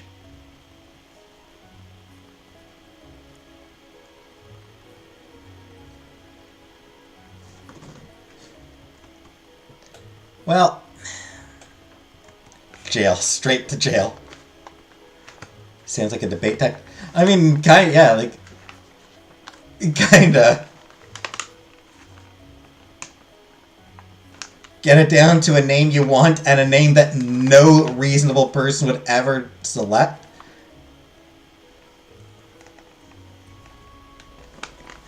Thalier's affection for his son, and the tenderness he was now showing her, rekindled the flame in the princess' heart. She was not as bored as she used to be, since she was now entirely devoted to her son, and spent most of her time taking care of him.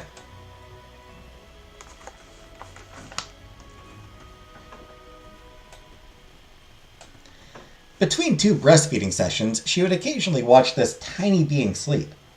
He seemed so serene, so innocent, that she was fascinated, that she wanted to protect him in the face of all opposition. You will lead a good life.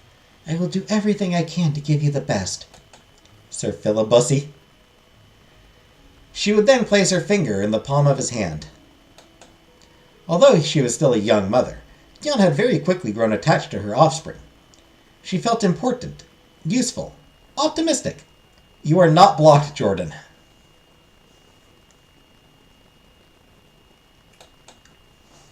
All the concerns from the previous months had been erased, swept by waves.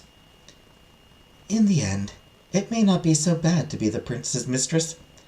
I could always raise his children while waiting for the day when he will make me accede to the throne. I must simply learn to be patient.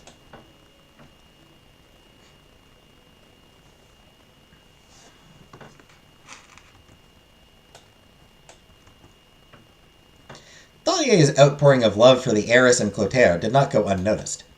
He had become so cheerful that his own wife did not recognize him anymore. He who had been so cold was now casually laying a kiss on her cheek. He was greeting everyone, complimenting everyone. He seemed to fly away with each step, rather than walking. To make matters worse, all he did was talk about the sun. That was the nickname he had given to his son. As soon as he was awake, the sun was never off his lips, and when he went to bed, he would call him again. In short, he was walking on air, and the queen could only grow suspicious. His hunting parties had become so long, and his fixation on constantly demanding the sun had become so irritating that it did not take very long for her to be worked up. Please don't do anything awful. You seemed so nice, and I feel so bad for you. Please don't turn out to do something terrible.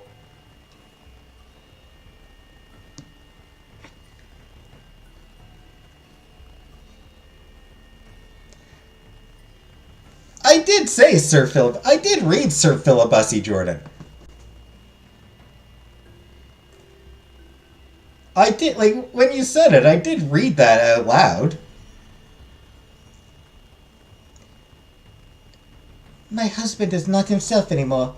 He must have fallen in love with someone else to be so elated. Who could this person be? And how did she manage to capture his heart where I have failed? Despite a submissive and timid nature, she was nevertheless an extremely jealous woman. Dang it. She's gonna do something shitty. She's gonna turn out to be an antagonist. And I was so hoping that we could marry her and run off together. Although she knew Thalia was likely to find himself a mistress, he was the man she knew from childhood, the man she was yearning for. The mom is the mistress, yes. Kiana is a mistress. This lady is the prince's wife. Kiana, who we play, is the prince's, or the king, I think, king's mistress. If she kills that man baby, I'm out. Seeing him so blissfully content while she was left on the sidelines could only hurt her.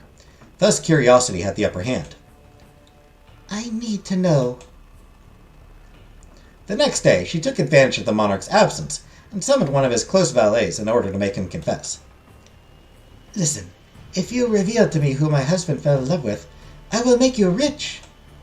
As it happened, the fellow had precisely overwhelming debts that he was not able to repay. Thus, he only protested for the sake of appearance before spilling everything. but Thalia had found himself a mistress, that he would frequently visit her, and that she had just given him a child. A son. Seraphine rewarded him as she had promised, and retracted to her quarters in a nasty mood. Thus I have been replaced by another, and she gives my beloved what I cannot give him. How could I possibly fight? According to what the valet said, she is quite young and quite beautiful. Of course Thalia is happy without me. How could it be otherwise? No, girl! Come on, girl! A deep distress seized her. She had been trying to fulfill her husband and be irreproachable for months, for years, to no avail. And her efforts were now reduced to ashes, because of a stranger. A new wife and a child. I have become dispensable, a bother, a burden. He is going to rid himself of me, to repudiate me. I will be ordered to return to my parents and be the laughingstock of the kingdom. What are they going to think of me, their only daughter, on whom they had pinned all of their hopes? The fancy people pronounce it valet. Yeah, valet.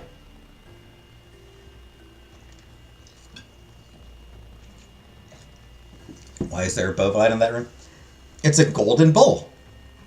That's actually how he snuck in. Oh, by the way, hi, Victrix. This is actually how he snuck into the king's room the first time. When we first met him, we got smuggled in here inside this golden bull statue. They will be ashamed of me.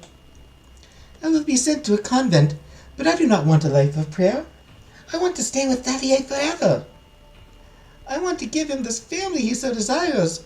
I want it to be me, and not this girl.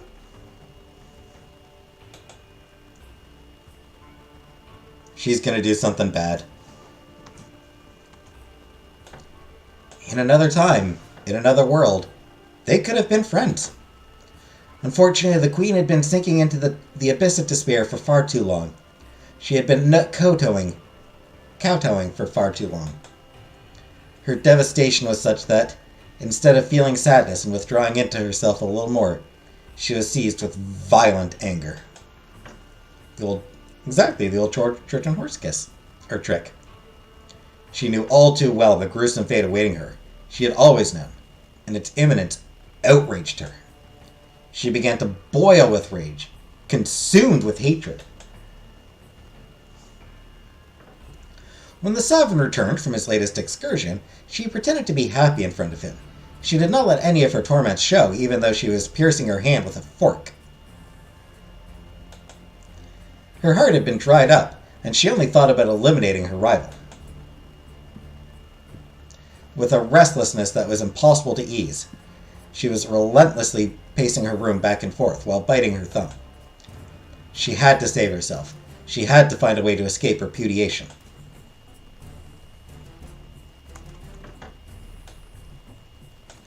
As she was hatching a last-ditch plan, she was repeating over and over again.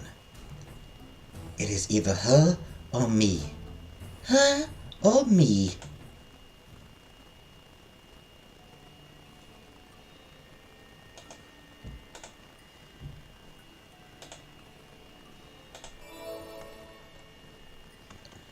Well,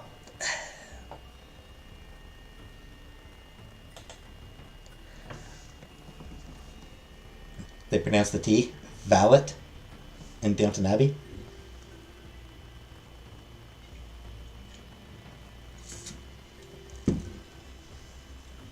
Well, they're British.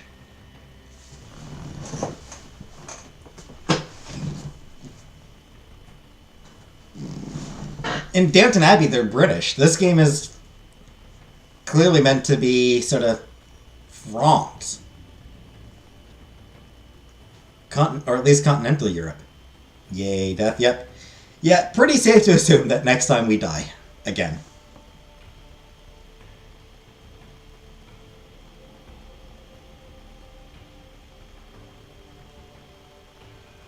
Very safe to assume that next episode, Seraphine kills us.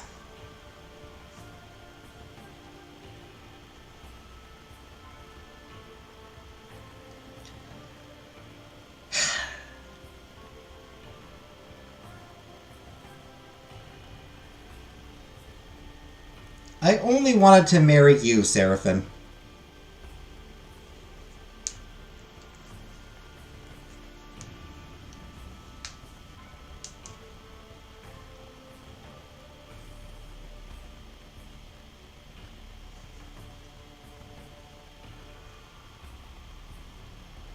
We could have worked together, made the king our puppet.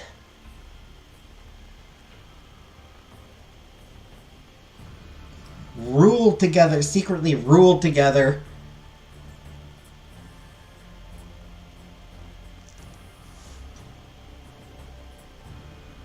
Kill her first. Yeah, we'll get the chance. We'll never know if we don't finish. Yeah, we'll do that next time. Seraphim is cute. She is cute. She's a cute, she's a cute woman. Like, she's a pretty woman. So yeah, we'll find out how she kills us next time. Because, I mean, we can already tell where this is going. I think we all know where this is going. Especially because, I mean...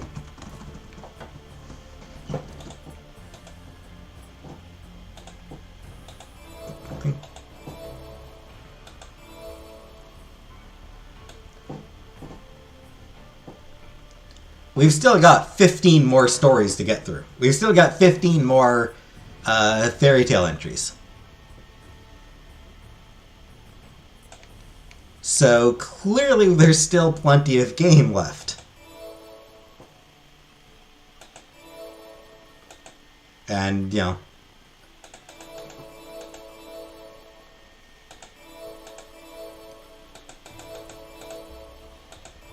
more illustrations to get through as well. 3 more pages of illustrations.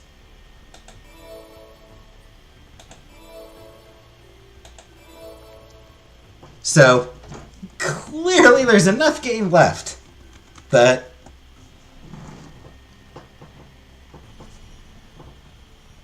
we gonna die. Her outfit is pretty awesome, not gonna lie. It is nice. It is a nice outfit. So, this will do for tonight. And next week, we'll find out how Seraphim kills us. And see what kind of plan that Kiana comes up with next to escape her incestuous father.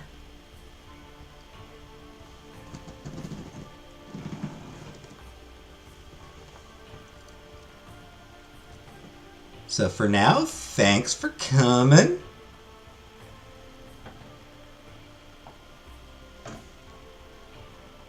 And